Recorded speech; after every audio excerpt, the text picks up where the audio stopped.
Class 10 অংশীদারি কারবার কোষে থেকে 14 পার্ট 3 শোভা ও মাসুদ দুজনে মিলে 2,50,000 টাকায় একটি গাড়ি কিনে 2,62,000 টাকায় বিক্রি করলে গাড়িটি কেনার সময় শোভা মাসুদের 1.1-2 গুণ টাকা দিয়ে থাকলে কে কত লভ্যাংশ পাবে তা হিসেব করে লিখি।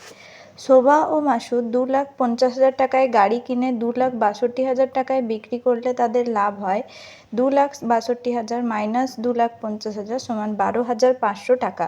শোভা মাসুদের 1.1-2 টাকা দিয়ে থাকলে শোভা মাসুদের মূলধনের অনুপাত 3/2:1 সমান 3:2। 12,500 টাকার মধ্যে শোভা পাবে 3/5 গুণিত 12,500। 5কে 12,500 দিয়ে কাটাকাটি করে 2,500 টাকা। 2,500কে 3 দিয়ে গুণ করলে 7,500 টাকা। আবার 12,500 টাকার মধ্যে মাসুদ পাবে 2/5 কিন্তু ইন্টু 12,500। 5কে আবার 12,500 দিয়ে কাটাকাটি করলে 2,500। 2,500কে 2 দিয়ে গুণ করলে 50 মানে 5,000 টাকা।